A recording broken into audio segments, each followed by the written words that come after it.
कोल्हापूर महानगरपालिकेमध्ये शहराच्या विकासासाठी प्रशासकानंतर आता लोकप्रतिनिधींची एंट्री झाली आणि त्यानंतर अनेक सभा झाल्या, निवडी झाल्या, प्रभाग रचनेनुसार प्रभाग समित्याही नेमण्यात आल्या, प्रभाग सभापतींचीही नेमणूक करण्यात आली।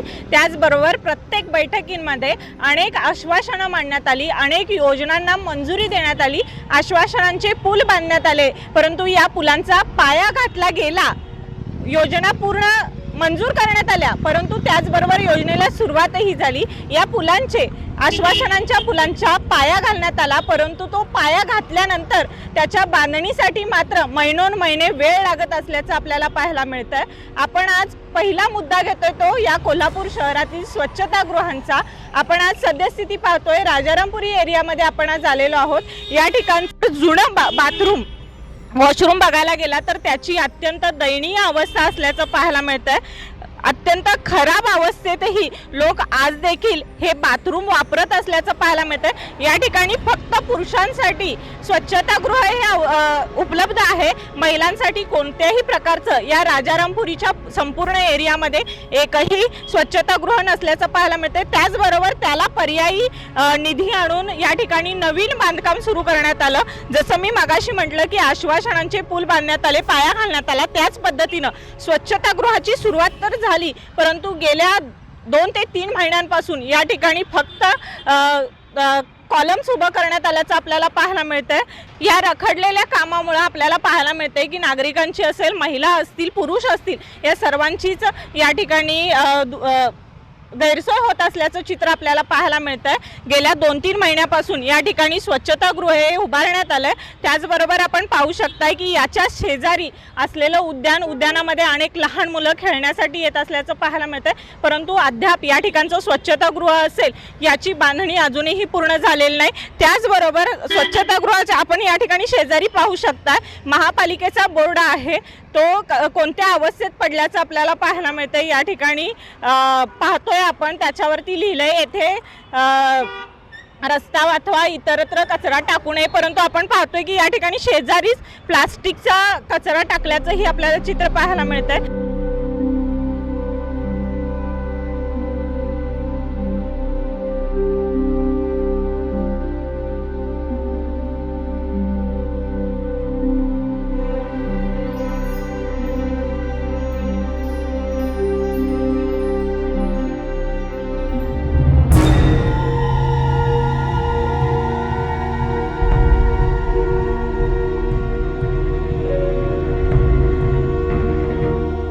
लोकांची असली गरज आहे की सध्या बागेमध्ये बाथरूमची सोय नाही। जे महिला आहेत त्यात, लहान मुलं त्यात, पुरुष लोक बी येतात, त्यांची सध्या सोय करणे गरजेचे आहे। सध्या त्यामध्ये लोकांची फार गैरसोय होत आहे आणि इथं कुठल्याही कामाचं नियोजन नाही आहे।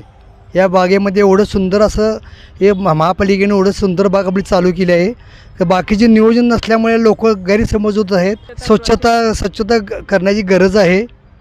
नाही ना, बंद आहे ते बंद आहे। आपलं संपूर्ण आता राजारामपुरीचा जो एरिया आहे यामध्ये किती स्वच्छतागृह आहे?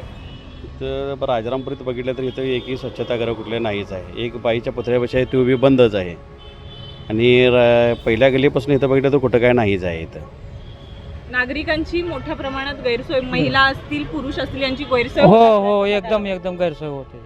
मग त्यासाठी शासनानं काय करावं किंवा आपल्या सध्याचे लोकप्रतिनिधी आहेत त्यांनी काय करावं अशी आपली मागणी आहे? त्यांनी महिलांसाठी किंवा जेंट्ससाठी असं जागोजागी स्वच्छतागृह बांधावीत। आता तर त्यांचं आता हे सत्ता आल्या म्हटलं त्यांनी ते बांधून ठेवावीत। आता तसं बघायला गेलं की पुरुषांचं लघवीचं ठिकाणी सुद्धा मुत्रे आता बरेच ठिकाणी काढून केलेले आहेत, तर आता लेडीज असलं तर बी लेडीजांचं बी सुद्धा अवघडच होते। त्यामुळे ती लेडीजांनी बी त्यांचं म्हणजे हे बघून म्हणजे त्यामुळे त्यांचं बी स्वच्छतागृह त्यांनी बांधून ठेवावीत।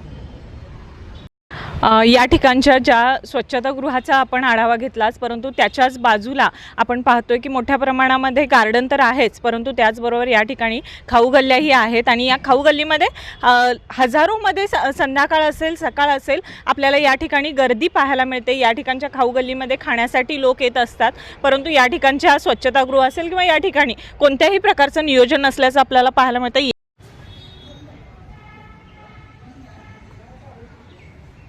या ठिकाणी वाचनालय शाखा ही राजारामपुरीची आहे. आपण तिचीही अवस्था बघू शकतोय. पूर्णच हा परिसर दुर्लक्षित असल्याचं चित्र आपल्याला पाहायला मिळतंय.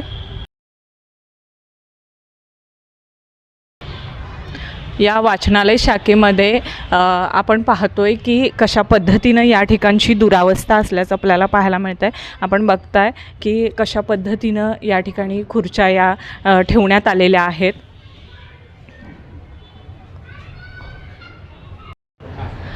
वाचनालय म्हटल्यानंतर आपल्याला एक प्रसन्न ठिकाण, ज्या ठिकाणी वाचन आणि आपलं मन रमावं यासाठी वाचनालयं बांधली जातात. परंतु राजारामपुरी परिसरातलं हे जर वाचनालय आपण बघितलं तर त्याची अत्यंत दयनीय अवस्था असल्याचं चित्र आपण आज या ठिकाणी पाहतोय.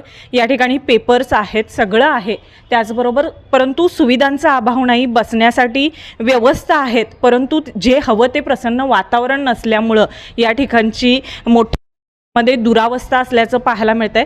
वाचनालय हे कसं असावं हे प्रश्नचिन्ह खरंच राजारामपुरीकरांना पडत असल्याचं पाहायला मिळतंय. या गार्डनमध्ये आपण पाहतोय की दुपारीसुद्धा प्रत्येक वेळेला या ठिकाणी लहान मुलं असतील, मुली असतील, वयस्कर लोक असतील, त्याचबरोबर या ठिकाणी बाहेरून येणारे पर्यटक असतील, या ठिकाणी येत असतात, विसावा घेत असतात. परंतु एखाद्याला स्वच्छतागृहाची जर गरज भासली तर या ठिकाणी कोणत्याही प्रकारचं स्वच्छतागृह नाही. आपण राजारामपुरी एरिया हा मोठ्या प्रमाणामध्ये डेव्हलप झालेला एरिया मानतो. याच ठिकाणी आपण पाहू शकताय की या ठिकाणी सरकारी कार्यालय, महापालिकेचं कार्यालयही आहे.